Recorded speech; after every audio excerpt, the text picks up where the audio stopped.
In the name of Allah, the entirely merciful, the especially merciful. A supplicant asked for a punishment bound to happen. To the disbelievers, of it there is no preventer. It is from Allah, owner of the ways of ascent. The angels and the Spirit, that is, Gabriel, will ascend to him during a day the extent of which is 50,000 years.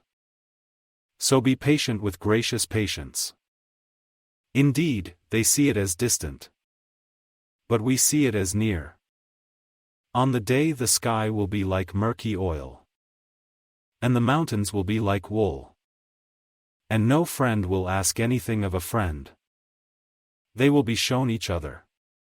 The criminal will wish that he could be ransomed from the punishment of that day by his children, and his wife and his brother, and his nearest kindred who shelter him, and whoever is on earth entirely, so then it could save him. No. Indeed, it is the flame of hell, a remover of exteriors. It invites he who turned his back on truth and went away from obedience, and collected wealth and hoarded. Indeed, mankind was created anxious. When evil touches him, impatient. And when good touches him, withholding of it. Except the observers of prayer. Those who are constant in their prayer.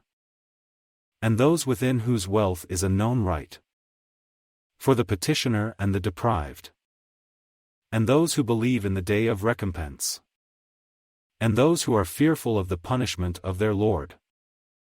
Indeed, the punishment of their Lord is not that from which one is safe. And those who guard their private parts, except from their wives or those their right hands possess, for indeed, they are not to be blamed.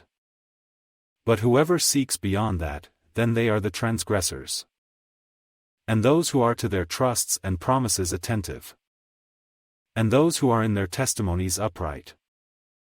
And those who carefully maintain their prayer. They will be in gardens, honored. So what is the matter with those who disbelieve, hastening from before you, O Muhammad? To sit on your right and your left in separate groups? Does every person among them aspire to enter a garden of pleasure? No. Indeed, we have created them from that which they know. So I swear by the Lord of all risings and settings that indeed we are able to replace them with better than them, and we are not to be outdone. So leave them to converse vainly and amuse themselves until they meet their day which they are promised. The day they will emerge from the graves rapidly as if they were, toward an erected idol, hastening. Their eyes humbled, humiliation will cover them. That is the day which they had been promised.